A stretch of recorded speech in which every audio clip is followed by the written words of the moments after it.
తెలంగాణ రాష్ట్రం ఉత్తగానే రాలే.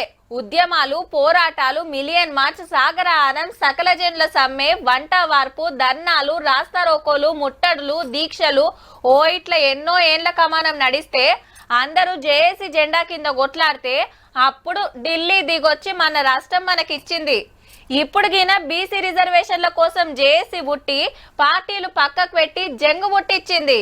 గా లడాయిలా ఫస్ట్ది ఇయాల్టి తెలంగాణ బంద్.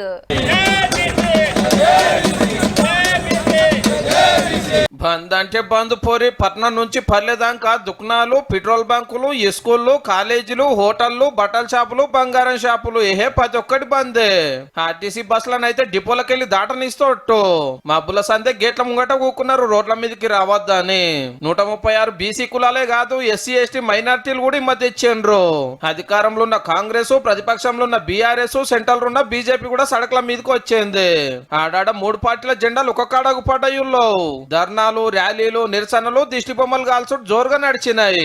42% రిజర్వేషన్లు వచ్చేదాకా ఊకునే ముచ్చటే లేదు. తెలంగాణ ఉద్యమం లెవెల్ జంగు నడిపిస్తాము అంటున్నారు.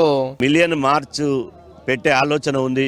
అదేవిధంగా పెరేడ్ గ్రౌండ్ లో రాజకీయ యుద్ధ పేరు పెట్టేది ఉంది. ప్రత్యేక రైలు కట్టుకుని ఢిల్లీ కోటను కూడా ముట్టడించడానికి కూడా మేము బయలుదేరబోతున్నాం.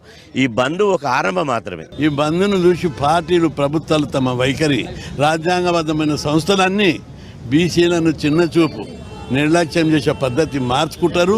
మరి అన్ని పార్టీలు రోడ్ల మీదకి వస్తే రిజర్వేషన్లకు అడ్డం పడుతున్నదేవాళ్ళు, ఆపుతున్నదేవాళ్ళు. కాంగ్రెస్ మాట ఇచ్చినట్టే పవర్లకు రాగానే కులగణన చేసి అసెంబ్లీలో బిల్లు పాస్ చేసి పంపిస్తే సెంటర్ వాళ్ళు పెండింగ్ లో పెట్టిండ్రు. ఆర్డినెన్స్ చేస్తే దాని మీద గవర్నర్ గారు సంతకం పెడతలేడు. ఆఖరికి జీవో తెస్తే కొందరు కోర్టుకు పోతే ఎలక్షన్లే ఆగే. బంధుల భాగమైన మంత్రులంతా ఇదే మాట అంటున్నారు. ఇక్కడ నుంచి ప్రాతినిధ్యం వహిస్తున్న భారతీయ జనతా పార్టీ నాయకత్వం ఢిల్లీకి వాస్తవాన్ని చెప్పి కేంద్రంలో ఉన్న పెండింగ్ లో ఉన్నటువంటి అంశాన్ని తీర్చాలని సందర్భంగా కోరుతాను. ఎందుకంటే షెడ్యూల్ 9లో పార్లమెంట్లో బిల్ పాస్ చేసినప్పుడు బీసీస్కి 42% రిజర్వేషన్స్ కల్పించవచ్చు. సో మేము ఇదే డిమాండ్ చేస్తున్నాము.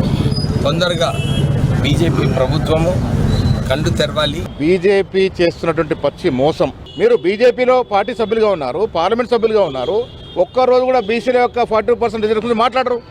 అవన్నీ మాకు తెలియదు. మీరు రిజర్వేషన్లు ఇస్తామన్నారు, ఇవ్వాల్సిందేనని బీఆర్ఎస్ పార్టీ వాళ్ళు.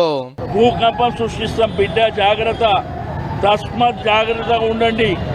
లేకపోతే ఈ సమాజం లేచి తిరగబడ్డదనుకో మీరెవరు మిగిలరు. ఇక బీజేపీ లీడర్ మందలిస్తే ఈ రాష్ట్రంలో ఉన్నటువంటి నా బీసీ సోదరులారా, ఒక పక్క రిజర్వేషన్లకు మేము అనుకూలమని మాట్లాడుతూనే మరో పక్క కుట్రలు చేస్తున్నటువంటి వాళ్ళని గమనించాలి. అదేందో గానీ బీఆర్ఎస్ పార్టీ వాళ్ళు సెంట్రల్ గవర్నమెంట్ ను ఒక్క మాట అడుగుతలేరు, బీజేపీ ముచ్చటే తీస్తలేరు. బీఆర్ఎస్ నాయకులు అసలు కులగణంలో పాల్గొనలే, బీజేపీ నాయకులు కూడా కొంతమంది నాయకులు పాల్గొనలే. మరి ఈ రోజు బీజేపీని తిట్టకుండా బీఆర్ఎస్ వాళ్ళు మమ్మల్ని ఎందుకు తిడుతున్నారు? వాళ్ళు ఒకటి కాబట్టి లోపల సంబరాలు చేసుకుంటున్నారు ఈ బిల్లు రావద్దని. అంతా నిమ్మలంగుంటే ఈ పాటికి లోకల్ బాడీ ఎలక్షన్ లో జోరుంటుండే. ఊరూరా కోర్టు కేసులు చేయవాటికే ఆగే. ఇక కొడుకుని ఎంట పెట్టుకుని బందుకొచ్చిన కవితక్కకి ఈ మాట అన్నది. ఎన్నికలు ఇంకో 5-6 నెలలు కాకపోయినా ఏం ఒరిగేది లేదు, నష్టమేం లేదు. మహారాష్ట్రలో 5 ఏళ్ళు ఎన్నికలు కాలేదు, తమిళనాడులో 10 ఏళ్ళు ఎన్నికలు కాలేదు. మధ్యలో కామ్రేడ్లకు కమలం పార్టీలో కిసర్ బసర్ అయ్యింది. ఆడాడ అధికార పార్టీ ప్రతిపక్షం కార్యకర్తలు లొల్లి పెట్టుకున్నారు. కొందరు దుకాణాలు బంద్ చేయకుంటే జబర్దస్తిగా బంద్ చేయించారు.